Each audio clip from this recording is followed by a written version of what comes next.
प्रधानमंत्री ओमान से अभी लौटे ही हैं और एक मास्टर स्ट्रोक है, ये एक गेम चेंजर है उनका विजिट। और देखिए वो 3 देशों की यात्रा पे तो गए थे, हमें पता ही है। जॉर्डन गए थे, इथियोपिया गए थे और फिर ओमान, लास्ट पड़ाव ओमान था, वहाँ से आए। और देखिए ये जो दिसंबर का महीना 2025 का जाते-जाते समय में इतनी बड़ी चीज़ है, मास्टर स्ट्रोक है ये। कैसे है इसको जानेंगे। देखिए हम सभी तीनों देशों का, जॉर्डन के बारे में बात करेंगे, हम इसके बाद में बात करेंगे इथियोपिया का। पर सबसे इम्पोर्टेंट है, जब हम बात कर रहे हैं तो पहला हम शुरू करते हैं ओमान से, जो कि लास्ट पड़ाव था उनका। और देखिए इसी महीने के अंदर पुतिन साहब आके गए।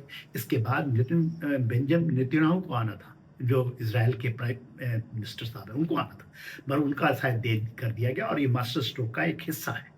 इसके अलावा डोनाल्ड ट्रंप साहब भी आना था क्वाड के मीटिंग में, शायद वो तो अभी कब आएंगे, अगले साल आने की ऐसी उम्मीदें हैं। तो इस बीच में इसको फिट किया गया है और इसकी एक जियो स्ट्रेटेजिक टाइमिंग देख करके, और मास्टर स्ट्रोक है और वो बताएंगे सीपा का बात है। तो सबसे पहले देखिए हमें यह समझना है कि ओमान को हम जियो स्ट्रेटेजिकली समझेंगे और उसको हिस्टोरिकल पर्सपेक्टिव में समझेंगे, तभी हम समझेंगे कि ये कैसे एक गेम चेंजर है, कैसे ये मास्टर स्ट्रोक है। तो देखिए ओमान जो है हमारा मैरिटाइम नेबर है, हमारा पड़ोसी, मैरिटाइम समुद्र के रास्ते से हमारा पड़ोसी है और हमारा सदियों सदियों से उनके साथ बड़ा अच्छा रिश्ता रहा है, हिस्टोरिकल है हमारी साथ उनकी व्यापार। और कभी भी, जो मैं बताऊंगा आपको तो बड़ा आप सुन करके बड़े आपको भचक के रह जाइएगा। देखिए उसका तो हम देख ही रहे हैं, अरेबियन सी के अंदर में जो स्ट्रेटेजिक उसकी जो लोकेशन है और हमारा नेबर है, मैरिटाइम नेबर।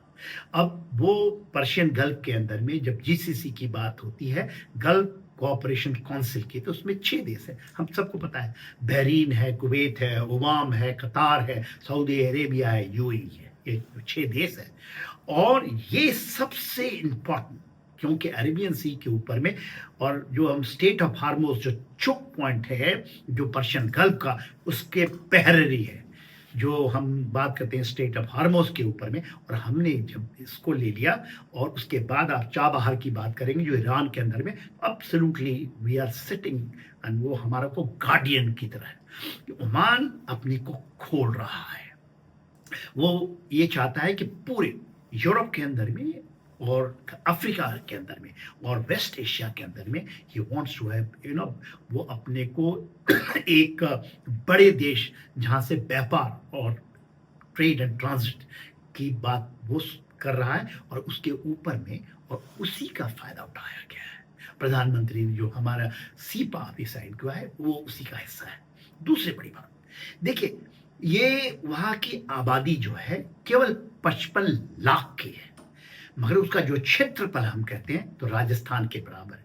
आपको ये पता है कि राजस्थान बहुत हमारा देश के अंदर में बहुत वहाँ की आबादी ज़्यादा नहीं है और बड़ा क्षेत्रफल है, मतलब बड़ी आबादी। वहाँ पर भी राजस्थान के अंदर में 1.5 करोड़ लोग रहते हैं, मगर ओमान के अंदर 55 लाख केवल, जिसमें से 27 लाख लोग बाहर के, भारत के लोग वहाँ पर 7 लाख, और उसका है आकलन कि 8, 9, 10, और स्काई इज द लिमिट।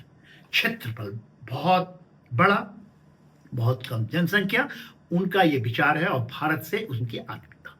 देखिए वहां का दूसरी बड़ी जो बात है, जो समझने की चीज है, वहां 99% जो लोग हैं वो इबादी इस्लाम को मानते हैं। ना तो सिया है, ना तो वो सुन्नी है। पूरा का पूरा वेस्ट एशिया सिया सुन्नी की लड़ाइयों में फंसा रहता है। ना तो वो सिया है, ना सुन्नी, वो शुद्ध इस्लाम को मानते हैं। एंसेंट इस्लाम है, न्याय, जस्टिस, सादगी, मध्य मार्ग जिसको कहते हैं। वहां से कोई टेररिस्ट आज तक नहीं निकला है।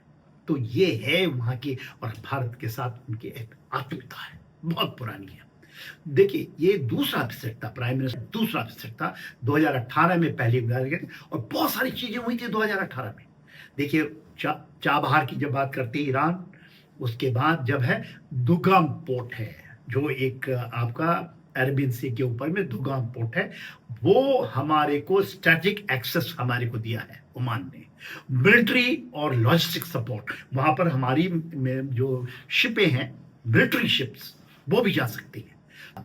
वहां पर एक लिसनिंग पोस्ट तक भारत को बनाने की उन्नति है और हमने बना लिया है। रास अल हदा ये जगह है और हमारा आर्मी, नेवी, एयरफोर्स तीनों के साथ उनकी एक्सरसाइज होती है, ज्वाइंट एक्सरसाइज।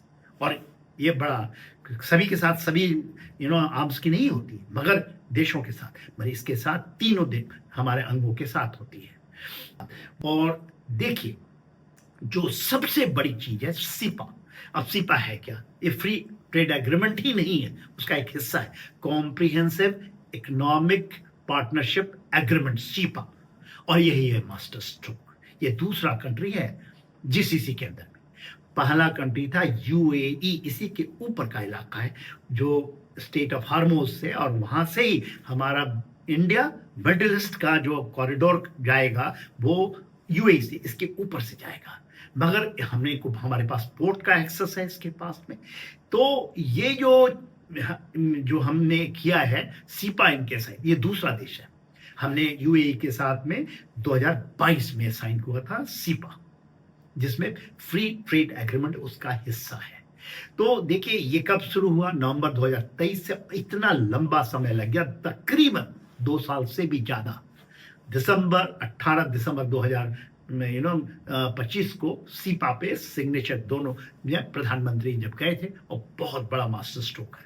उनको हाईएस्ट अवार्ड ओमान ने दिया है। पहली बार है किसी भारत के किसी भी प्रधानमंत्री को ऐसे अवार्ड मिला है ओमान के अंदर। और देखिए टैरिफ कट क्या है? जो भारत एक्सपोर्ट भेजता है, एक्सपोर्ट करता है, 99% फ्री ट्रेड, कोई उसमें टैरिफ नहीं लगेगा। केवल 1% कुछ आइटम्स हैं उसमें लगेगा ट्रेड, और वो मात्र। इसके पहले 5% तो लगता ही लगता था। और जो हम इंपोर्ट करते हैं, जो हम लेते हैं, उसमें 95% में कोई हम भी नहीं लगाएंगे उनको। फ्री ट्रेड एग्रीमेंट है। आज के दिन में $10.61 बिलियन का हमारे उनके बीच में ट्रेडिंग होती है, जिसमें इंडिया में $4 बिलियन का सामान हम उनसे लेते हैं, हम देते हैं, और तकरीबन 6.5 बिलियन डॉलर का सामान हम उनसे लेते हैं। और उसमें क्या है? डेट है, पेट्रोकेमिकल्स हैं एंड मार्बल्स हैं, क्योंकि उनके पैसे ज़्यादा होते हैं। और हम क्या एक्सपोर्ट करते हैं? लेबर एक्सटेंसिव हम चीज़ें देते हैं, जैसे हमको ज्वेलरी दे दिया, टेक्सटाइल दे दिए, लेदर का सामान दिया गया, हमारा फार्मास्यूटिकल्स दिया, डेयरी अब आ रहा है, फुटवेयर आ रहा है, स्पोर्ट्स का गुड्स आएगा, और scrap mineral, T, coffee, furniture, agriculture और मेडिकल इक्विपमेंट।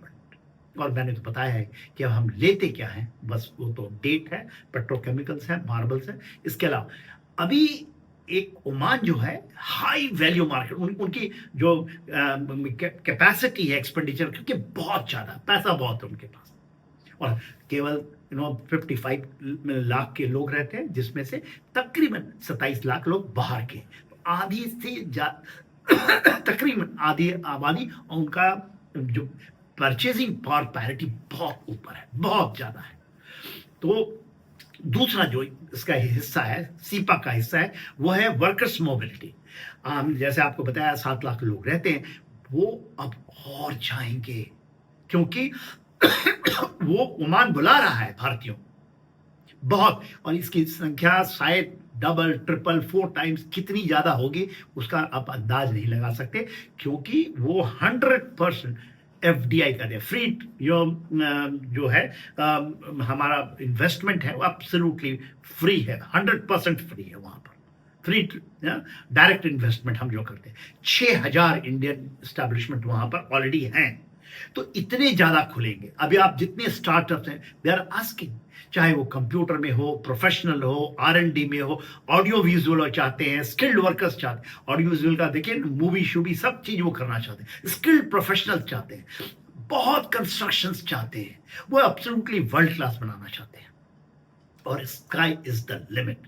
जाते जाते एक बात बता दूं, हमारे साथ बड़ी बेइंसाफी हमने ओमान के साथ किया, और हमारे अपने ऊपर जो हम बात करते हैं ना, चाबहार के ऊपर के नीचे जब हम आते हैं, गुदार जिसको चाइना लेकर के वहां पर सीपैक बनाया। गुदार पहले ओमान का हिस्सा होता था, वो भारत को बेचना चाहता था, मगर हमारे हुक्मरान साहब ने आज से बहुत पहले उसने ऑफर किया था, हमने ठुकरा दिया। और ये बात है उस समय जब हमारे जो राजनेता थे, वो जो पहले चरण वाले राजनेता है, उनका नाम नहीं लेना चाहता, उन्होंने ठुकरा दिया और पाकिस्तान ने इसको खरीद लिया। वो हमें बेचना चाहते हैं।